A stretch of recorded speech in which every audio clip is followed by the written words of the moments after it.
시작하겠습니다. 정치 교체, 정당의 재구성을 위한 2014 정치혁신 토론회를 시작하도록 하겠습니다. 국민의례가 있겠습니다. 모두 일어나서 단상 앞에 있는 국기를 향해 주시기 바랍니다. 국기에 대하여 경례.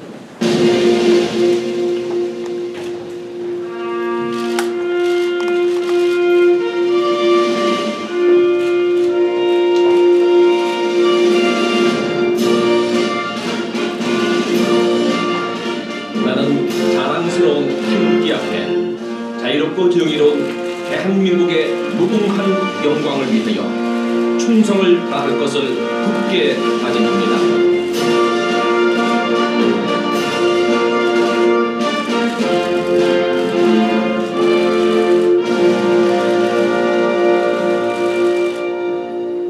바로 모두 앉아주시기 바랍니다.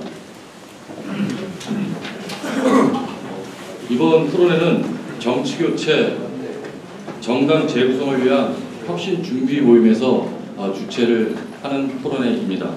오늘 토론회에 참석하실 분들을 간단하게 소개해 드리겠습니다. 먼저 사회를 맡아주실 위원회 의원님 오셨습니다. 발제를 두 분이 해주시는데요. 먼저 최재성 의원님이십니다. 고려대학교 김인태 교수님 오셨습니다. 토론자는 총 4분이십니다. 정청래 의원님이십니다. 안병진 경희대 사이버대학교 교수님이십니다. 소윤재 경기시민 사회포럼 대표이십니다. 성환영 한겨레 선임기자이십니다. 그리고 오늘 이 자리에 토론에 많은 관심을 갖고 참여해주신 몇몇 내미는 분들을 소개시켜 드리겠습니다. 원혜 의원님 오셨습니다. 조정식 의원님 오셨습니다. 김용희 의원님 좀 불편하신데 앉아서 불편하신데 감사합니다. 최민희 의원님 오셨습니다. 정래철 의원님 방금 국민회까지 하셨는데 저기 있습니다. 문관철 의원님도 오셨습니다. 토론회 보통 이제 축사와 인사 말씀이 있는데 오늘 아침부터 이제 토론회를 진행하면서 12시까지 좀 맞춰야 되는 관계로 축사와 인사 말씀은 생략하고 바로 토론회를 진행하도록 하겠습니다. 사회자를 비롯해서 그 발제자분, 그 토론자분들 딱 한 분만 모셔서 인사 말씀드리겠습니다. 원혜 의원님 나오시죠.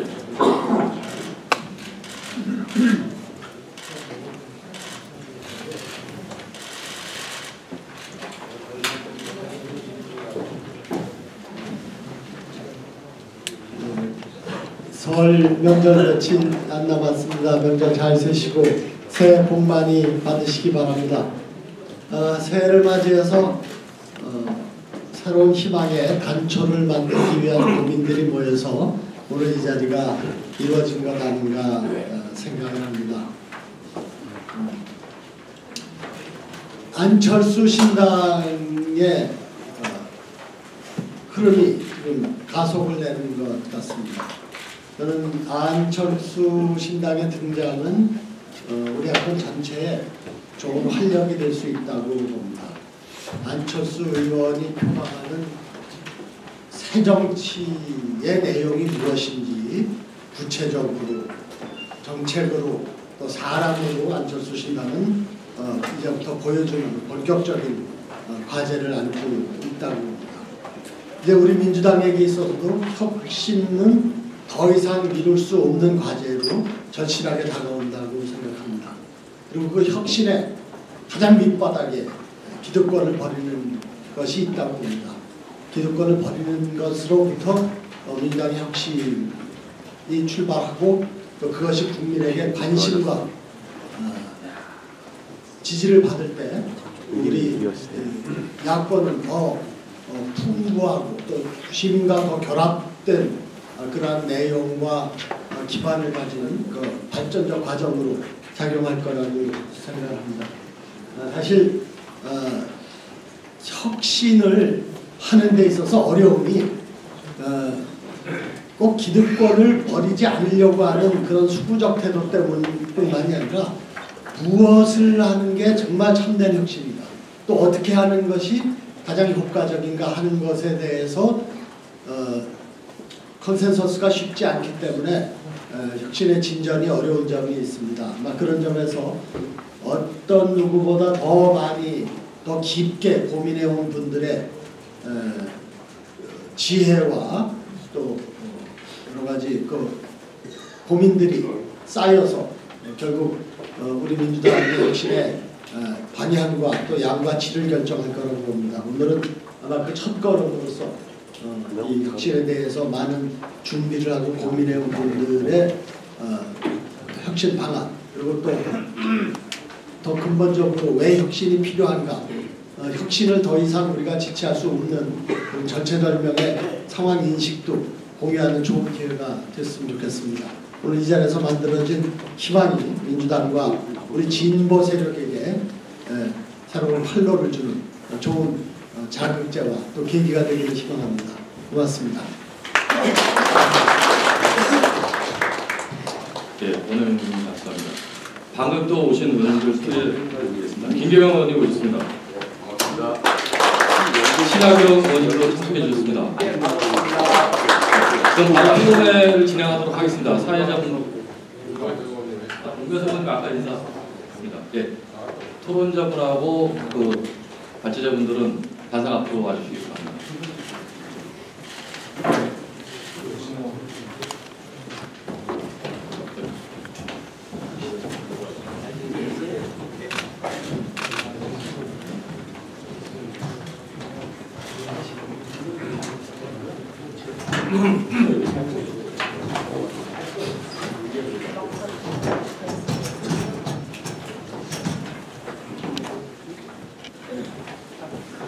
센터 지저분이다.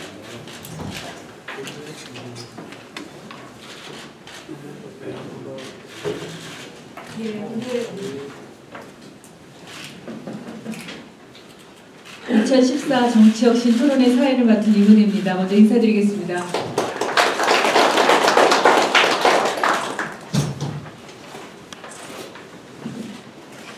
우리 고유의 명절 설 명절을 사흘 앞둔 이 아침 시간에 이렇게 많은 분들이 함께해 주신 것은 우리 정치 혁신에 대한 관심과 바램을 이렇게 보여주신 것이 아닌가 생각합니다. 참석해 주신 모든 분들 설 명절 잘 보내시기 바라고요. 2014년이 우리 정치 혁신을 여는 그런 새로운 한 해가 되기를 희망하는 마음으로 오늘 토론회를 시작하도록 하겠습니다. 먼저 소개는 아까 다 인사는 드렸기 때문에 바로 발제부터 듣는 순서를 갖도록 하겠습니다. 순서에는 지금 먼저 그 최태성 의원 발제가 먼저 되어 있는데요. 내용상 김윤태 교수님 발제를 먼저 듣는 것이 좋을 것 같습니다. 김윤태 고려대 교수님 발제부터 듣도록 하겠습니다. 15분 해주시면 되겠습니다. 네, 고려대 김윤태입니다.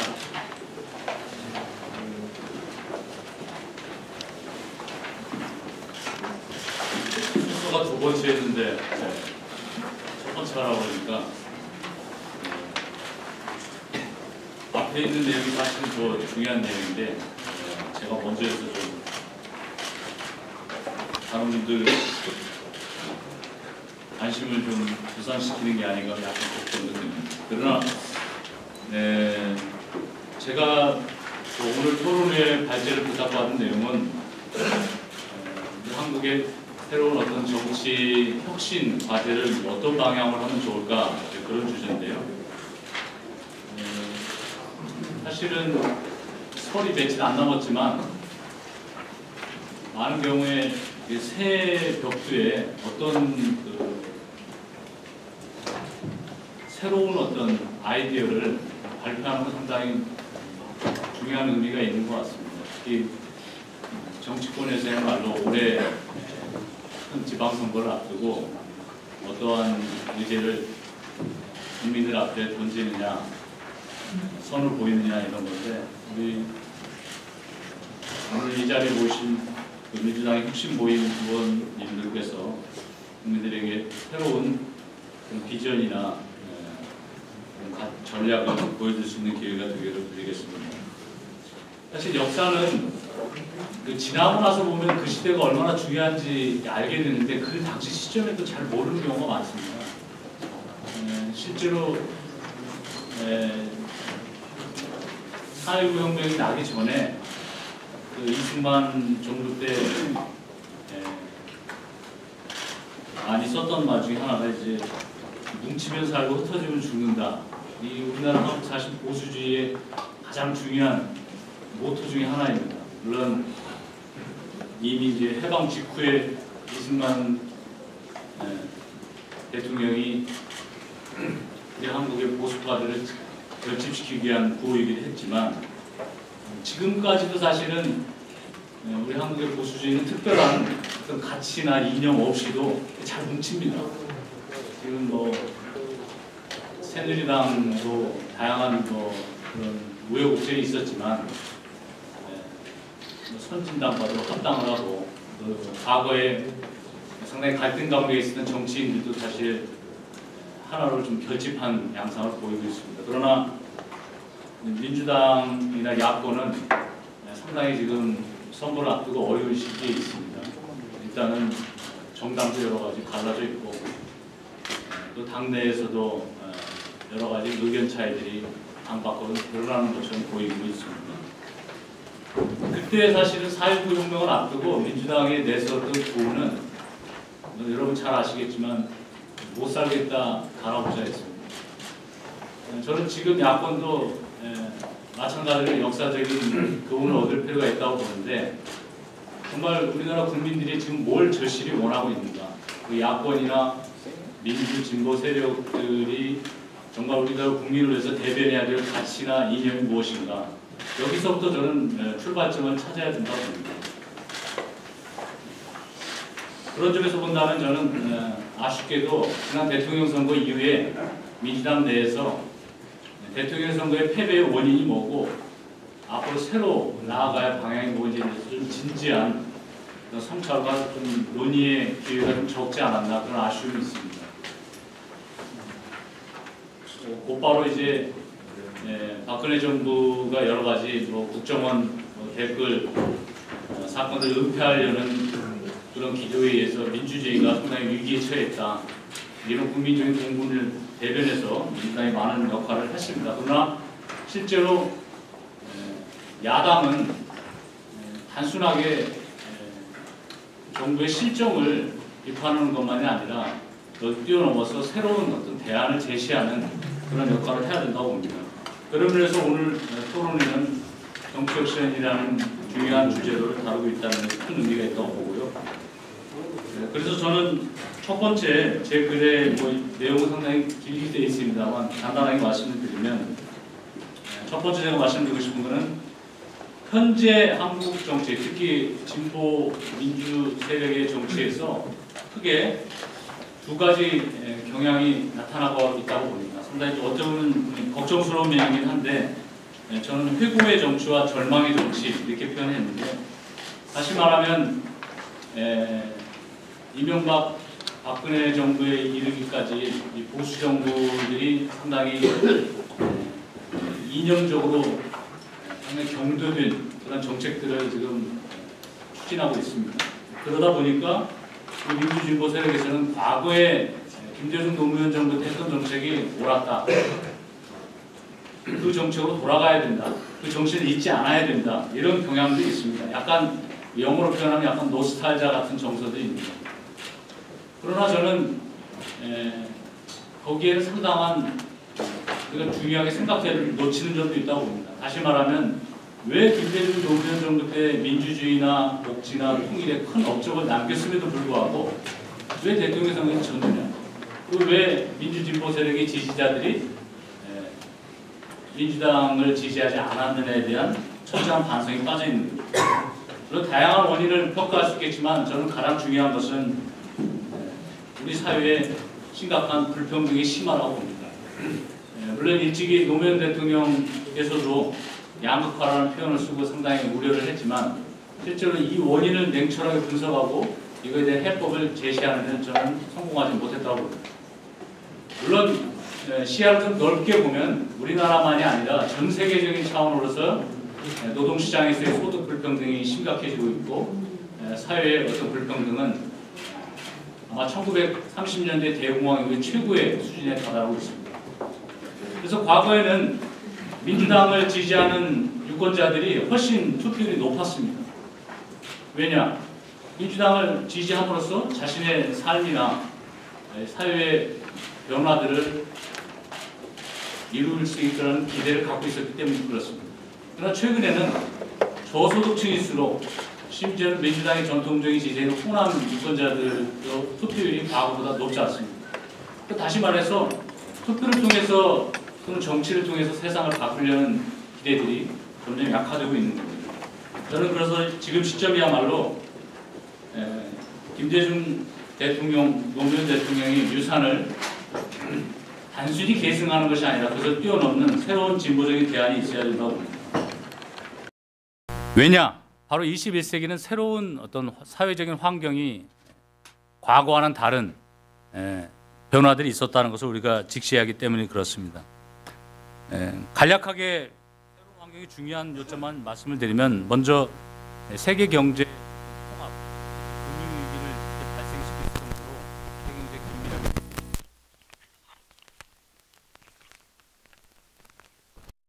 긴밀하게 우리 국민의 삶에 직접적으로 연결을 줄 수 있는 요소라는 것을 잘 알 수 있겠습니다. 그리고 정보화의 놀라운 변화도 물론 이 정보화는 우리들 생활을 편리하게 했지만 사실은 엄청난 정보 격차에 의해서 특히 정보 기술이 발전함으로써 중산층들의 일자리가 점점 사라지고 있고 노동시장에서 아주 고소득 일자리와 아주 저임금 일자리들만 양극화되는 그런 결과를 만들고 있습니다.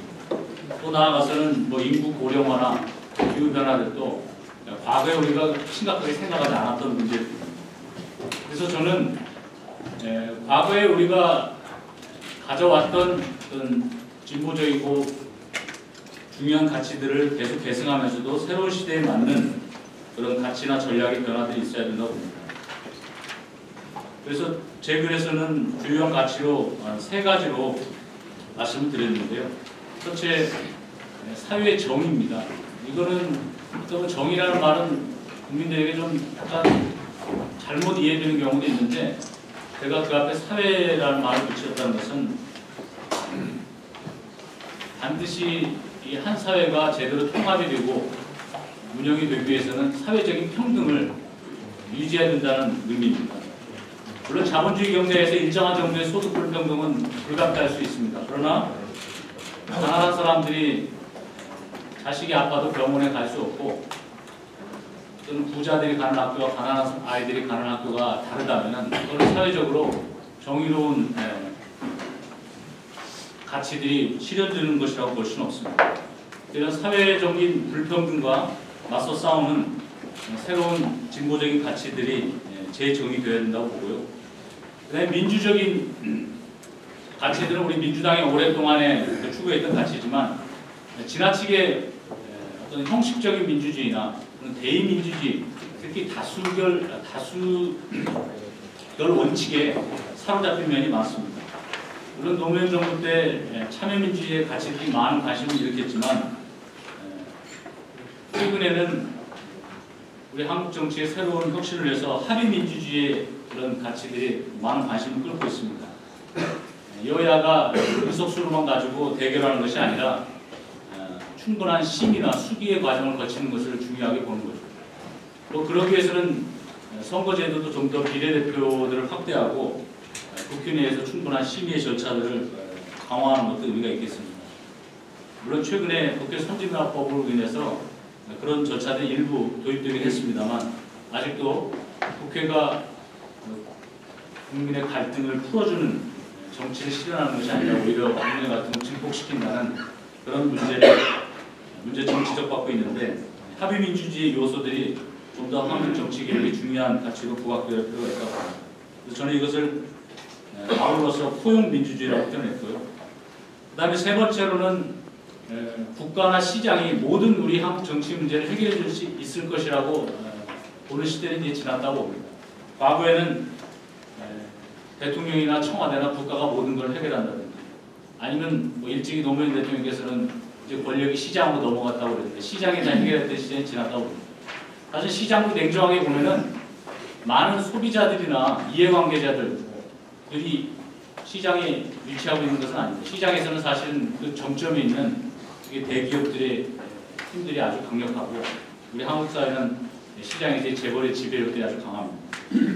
그러나 이에 맞서서 국가의 자율적인 역할도 필요하지만 시장에도 역동성을 해치지 않는 그런 어떤 균형 있는 조화 있는 사회가 필요하고요. 또 제3의 역할로서 시민사회 역동성, 특히 정보기술의 발달에 따라서 공동체의 가치를 실현할 수 있는 시민적인 덕성이나 연대의 정신들이 더 활성화될 수 있는 그런 목표가 새로운 정치의 중요한 가치로 부각되어야 한다고 봅니다. 그런 면에서 본다면 이미 한 10여 년 전부터 해외 정당에서도 그러한 노력들이 상당히 이루어지긴 했습니다. 대표적으로 미국 같은 경우는 클린턴 정부 때 브루킹스 연구소를 중심으로 해서 해밀턴 프로젝트라는 게 제시가 됐습니다. 물론 노무현 대통령 때도 관심을 많이 가졌던 프로젝트이긴 합니다만 그리고 경제성장과 사회복지를 함께 결합하려는 그런 노력들이고요. 유럽에서도 한때 중도 진보 정당들이 대다수 국가에서 집권했을 때 2000년에 포르투갈 수도인 리스본에 모여서 리스본 전략이라는 발표를 했습니다. 우리나라 최근에 박근혜 정부가 474를 발표를 했고 이명박 정부 747을 발표를 했었는데 이러한 것들과 달리 빈곤율을 얼마나 낮출 것이냐, 고용률을 얼마나 올릴 것이냐, 또 R&D 투자라든지 교육 투자에 대한 이런 구체적인 삶의 질에 관련된 정책 목표를 제시하는 물론 2008년 금융위기에 닥치면서 이런 많은 새로운 진보적인 전략들은 세계적인 차원에서 크게 성과를 거두지 못했습니다. 물론 그러나 저는 여전히 그러한 아이디어들은 과거에 지나친 그 보수적인 가치들이 한 30년간 세계를 지배해왔고 그 워싱턴 합의라고 불러지는 IMF나 월드뱅크의 가치들이 민영화나 탈규제, 감세 이런 전략들이 사실상 많은 금융위기를 통해서 위기에 봉착했고 한국의 진보주의의 변화에서도 새로운 발상의 전환들이 필요하다고 봅니다. 그래서 저는 사회 통합적인 성장, 공공 서비스의 개혁, 사회 투자의 전략, 한반도의 평화의 통일, 민주적인 국제주의 이런 가치들이 김대중 노무현 정부 때 성과를 토대로 해서 더 새로운 시대에 맞게 변화 발전되어야 된다고 봅니다. 두 번째 제가 말씀드리고 싶은 것은 선거의 전략입니다. 사실상 이거 좀 민주당이 더 앞으로 지방선거를 앞두고 더 관심을 가져야 될 주제이긴 합니다만 저는 여기서 두 가지에 대해서 말씀드리고 싶습니다. 하나는 지난 2012년 대통령 선거 때는 많은 경우에 문재인 후보께서 영남에서 과거에 어느 후보보다도 득표율이 높았기 때문에 지역주의가 많이 완화 내지 후퇴한 것이 아니냐 이렇게 평가를 하는 경우도 있는데 저는 현재 우리나라에 그렇게 판단할 수 있는 수준의 정치 변화는 이루어지지 않았다 그렇게 생각합니다. 여전히 우리 한국 정치 구조를 지배하는 건 지역주의 정치고 이 지역주의 정치의 핵심 요소는 뭐냐? 전라도 사람들이 민주당을 찍고 경상도 사람들이 새누리당 찍는 것이 저는 지역주의 정치의 핵심 요소라고 보지는 않습니다. 어쩌면 지역주의 정치의 핵심 요소는 바로 호남을 제외한 모든 전 지역에서 자신들의 이익을 대변하는 특히 중산층과 서민의 이익을 대변하는 민주당이나 진보당을 찍지 않는 유권자들이 대다수 있는 문제가 바로 지역주의 정치의 핵심이라고 봅니다. 이것을 흔히 정치학에서는 계급 배반 투표라고 부릅니다. 물론 이러한 계급 배반 투표가 이루어지는 원인이 있습니다. 그건 뭐냐? 새누리당이 오래전부터 반공주의나 지역주의로 유권자들을 사회경제적인 관심으로부터 멀어지게 만든 겁니다. 다시 말해서 빨갱이다 또는 전라도다 이런 낙인을 찍음으로써 과거에 우리 한국의 보수적인 기득권 세력들의 집권을 유리하게 만드는 전략을 계속 활용되었다는 겁니다. 사실 이러한 정치 구조는 가장 민주주의가 먼저 발전했던 미국에서도 1930년대 이전에 존재했습니다. 미국의 민주당도 사실은 남부에 있는 지역 정당에 불과했고 공화당은 북부에 있는 또 지역 정당에 불과했습니다. 이제 미국의 1930년대 루즈벨트 대통령이 집권하면서 미국의 정치 구조가 바뀌었습니다. 지역주의 정치 구조가 바뀐 가장 큰 이유는 바로 루즈벨트 대통령이 노동조합의 권리들을 보장하고 사회복지제도를 도입하면서 과거에 공화당을 절대적으로 지지했던 북부의 노동자들이나 또는 다양한 소수 인종들이 민주당을 지지하게끔 바꿨던 것입니다. 어쩌면 이 갈등의 전국화들이야말로 사실은 이 지역주의 정치를 깨기 위한 가장 중요한 전략이 되었던 것입니다. 그런 면에서 본다면 저는 우리 한국에서도 민주당이 새로운 그 정치 개혁을 이루기 위해서는 선거 전략의 변화들이 함께 이루어져야 한다고 봅니다. 단순하게 선거법이나 또 정당법이나 또는 심지어는 개헌과 같은 권력 구조의 개편만 가지고 저는 민주당이 집권할 수 있을 것이다. 또는 중산층이나 서민의 삶을 질을 좋아지게 할 수 있을 것이다. 이렇게 예측하는 것은 중요한 내용을 잃어버리게 된다고 봅니다. 그런 면에서 본다면 저는 그 대안으로서 이제 복지 정치와 연합 정치 이렇게 제 글에서 이야기를 했는데 하나는 이제 복지 정치는 뭐 이제는 널리 알려져 있겠지만 사회 경제적 아젠다를 좀 더 부각시킬 필요가 있다는 겁니다. 왜냐하면 민주당뿐 아니라 새누리당도 마찬가지입니다. 자기의 그 사회 경제적 이익을 대변하지 않는 정당에는 투표하지 않습니다. 많은 유권자들은 자신들의 가치, 자신들의 이익을 대변하는 정당에 투표하는 겁니다. 과거에 김대중 대통령 때는 호남 사람이나 민주당 지지자들 훨씬 투표율이 10% 높았습니다. 그러나 점차 노무현 정부를 거쳐가면서 이제 투표율이 더 낮습니다. 가난한 사람들이 더 투표하지 않습니다. 그 이유는 뭐냐? 자기들을 대변하는 정책이나 공약들이 선거에서 나오지 않기 때문에 그럽니다. 저는 그런 면에서 본다면 2009년에 무상급식 이슈가 왜 유권자들의 관심을 끌었고 2010년에 지방선거에서 민주당이 복지 공약을 전면에 내세우는 선거에 승리했다는 것을 볼 필요는 있다고 봅니다. 물론 당시 지방선거는 이명박 정부에 대한 중간평가의 성격도 있었지만은 유권자들은 사실 중간평가 때문에 나오는 것은 아닙니다. 좀 더 긍정적인 이슈, 새로운 플랜들을 제시할 필요가 있다고 보고 2012년에서도 경제민주화나 복지국가라는 아젠다를 민주당이 효과적으로 제시했지만 그러나 이 두 가지 중요한 복지정치 이슈가 더 잘 실현할 수 있는 사람이 누구냐 했을 때 사실은 안타깝게도 문재인 후보보다는 박근혜 후보라는 유권자들이 응답이 더 많았습니다. 다시 말하면 민주당이 단순히 슬로건이나 구호만이 아니라 실제로 피부에 와닿는 정책을 제시해야 되고 그것을 지속적으로 뿔뿔이 조직을 통해서 유권자들과 연결하지 않고서는 복지정치도 궁극적으로 승리하기는 어려울 것이라는 것입니다. 두 번째 중요한 이슈는 연합정치입니다. 앞서서 오해은 의원님께서 말씀하셨지만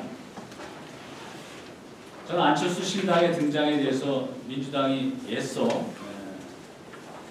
태어난 척하지만 사실은 저는 상당한 위기 상황이라고 봅니다. 그걸 솔직하게 인정해야 됩니다. 물론 저는 안철수 신당의 등장이 민주당의 변화를 추동하는 데 상당히 자극이 될 거라는 점에서 긍정적으로 봅니다. 그러나 안철수 신당이 만약에 정말 신당으로 출범을 하고 지방선거에 만약에 야권이 정의당까지 진보당 포함해서 이렇게 분열해서 나갔을 때는 상당히 어려운 선거가 될 거라고 봅니다. 저는 야권의 재구성 이것은 진보적인 가치나 전략을 중심으로 해서 반드시 이루어져야 될 거고 이번 지방선거가 아니더라도 다음 총선과 대선을 앞두고서는 반드시 민주당이 포기할 수 없는 과제라고 봅니다. 또 더 나아가서는 단순히 정치공학이나 선거공학만이 아니라 정당 바깥에 있는 시민사회의 역동성과 결합할 수 있는 노력들이 이루어져야 된다고 봅니다. 그리고 민주당 내에서도 지난번 강령 개정안 토론 때도 제가 참석을 했습니다만 중도하냐 또는 뭐 좌클릭이냐 이런 논쟁들은 상당히 저는 소모적이고 비생산적이라고 봅니다. 냉정하게 보면 지금 한국의 유권자들의 이념 지형은 보수, 중도, 진보 이렇게 삼각구도로 가고 있습니다. 그러나 새로운 지금 중도 유권자들은 과거와는 달리 진보와 보수의 중간에 있는 세력들이 아니에요. 민주당 내 일부 사람들은 민주당은 지금 선거 시기가 아니니까 진보 유권자들을 지지를 탄탄히 가지고 본 선거가 다가오면 그때 중도 유권자를 잡으면 된다. 우리 집토끼, 산토끼론이 나오는데 저는 그건 낡은 생각이라고 생각합니다. 현재 지금 중도 유권자들은 여론조사 결과들을 면밀하게 보면 단순히 중간 지역에 있는 유권자들이 아닙니다. 지금 중도 유권자들은 외교 안보적으로 상당히 보수적인 성향들이 점점 강해지고 있고 사회경제적으로는 오히려 상당히 진보적인 성향으로 가고 있습니다. 심지어 보수 유권자들도 경제민주화나 복지국가에 대해서 긍정적인 성향들을 나타내고 있습니다. 다시 말하면 민주당이 지금 중도 유권자들이나 안철수를 지지하는 무당파층들에 대해서 잘못 해석하고 있는 겁니다. 저는 민주당이 새로운 이념적인 좌표들을 제고할 필요가 있고 또 동시에 중도 유권자와 진보 유권자들을 함께 포용할 수 있는 더 큰 차원의 연합 정치를 저는 제시해야 된다고 봅니다. 그래서 이를 나가기 위해서는 민주정치가 궁극적으로 국가 권력을 재구성하고 민주당의 역사적인 출발점이었던 민주주의 이 가치들을 계속 더 사회경제적인 가치로 또는 더 많은 민주주의로 확대해 나가야 합니다. 그래서 앞으로 정당 정치와 시민 정치의 창조적인 결합들은 아마 선거법이나 정당법의 개정, 공천 제도의 민주화 등을 포함해서 엄청난 정치적 신강화들이 필요할 겁니다. 지금 당 바깥에 그 학계나 시민사회에서는 엄청난 지금 요구를 하고 있어요. 어쩌면 오늘 발표된 것도 그거에 대한 응답일 수 있지만 사실 지난 1년 동안 그런 응답들이 좀 더 부족하지 않았나 그런 아쉬움도 있습니다. 오늘 이 시적절한 토론이나 우리 최재성 의원께서 발표하신 정치제도 개혁 방안들이 좀 더 많은 토론을 통해서 다듬어져야겠지만 한국의 정치적인 개혁과 혁신을 위해서 큰 밑거름이 되기를 기대하고 그렇게 되리라 믿습니다. 감사합니다. 고맙습니다. 토론 중에 저희 민주당 신계륜 환경노동위원회 위원장님 참석하셨습니다. 예, 신계륜 의원님 김민태 교수님 말씀 들으니까 저희도 뭐 더 깊이 고민해야 될 내용들은 있습니다만 지난 대선 패배 이후 1년간의 반성과 성찰과 대안의 제시가 사실 좀 부족한 게 아니었나라는 반성을 한번 계속하면서요. 지금 말씀해주신 한국의 민주진보 세력의 새로운 대안, 새로운 비전과 국민의 실제적 삶을 변화시키는 구체적 정책 목표를 포함해서 이것을 어떻게 실현할 것인가에 대한 말씀을 잘 들었습니다. 이어서 그 최재성 의원님은 조금 더 구체화된 정당의 개혁과 관련해서 그동안에 오랫동안 고민한 흔적이 보이는 내용들이었습니다. 최재성 의원님 발제 이어서 듣도록 하겠습니다. 예, 한번 박수로 청해 듣도록 하겠습니다. 그동안에 그 정치권에서 있어왔던 혁신 과제의 제기는 주로 이제 선거가 망했을 때, 패했을 때, 또 그런 이 당 내부의 어떤 분열이 일어났을 때 그것을 탈출하기 위한 수단으로 어떤 피동적으로 이렇게 했던 것 같습니다. 정치권 스스로가 별일 없는데 혁신의 칼을 가는 것은 저는 기억이 나지 않습니다. 그래서 그러다 보니 그것이 때로는 포퓰리즘이고 때로는 쥐어짜기식이고 때로는 자각적이라서 그것이 그 개혁안이 성공했다 하더라도 과연 정치가 바뀔 것이냐의 문제에 반문을 하게 됐습니다. 지방공천제 폐지 그 약속이기 때문에 당연히 해야 되는데요. 폐지가 되면 대한민국 정치는 바뀔 것인가? 세비 30% 깎으면 대한민국 정치는 정말 바뀔 것인가? 근데 그거 하면 그렇게 될 것 같다라는 얘기는 판단은 들질 않습니다. 그래서 어찌 보면 기존의 개혁 논쟁, 정치혁신 논쟁은 겉돈 논쟁이었고 그 계기도 능동적이지 못했다. 그래서 참답은 혁신안이 나오지 못했다 이런 점을 말씀드리고 싶습니다. 지금 제가 제안하고자 하는 혁신의 내용을 따라서 구조적이고 또 시대 흐름을 포착한 그런 또 가치관과 이런 것을 좀 중점적으로 고찰하면서 판단을 한 안이다 이렇게 좀 말씀을 드리고 싶습니다. 2008년도 6월달입니다. 김대중 전 대통령께서 지금 한국에서 행해지고 있는 인터넷과 핸드폰 문자 메시지를 통한 직접민주주의는 아테네 광장에서 있었던 직접민주주의 이래 인류 역사상 처음이다. 참으로 놀라운 우리 국민의 지혜와 힘이다. 여기에는 내가 대통령 재임 당시 이룩한 정보의 힘이 기반이 되었다. 그 뒤에도 있습니다만 여기서 우리는 직접민주주의라는 이 말이 정치 혁신의 원인이자 또 동력이 되어야 된다고 생각합니다. 그런데 모바일 논쟁과 같이 직접민주주의에 필요한 도구적 논쟁으로 우리가 또 이 갈등을 했던 그런 과정들도 있었습니다.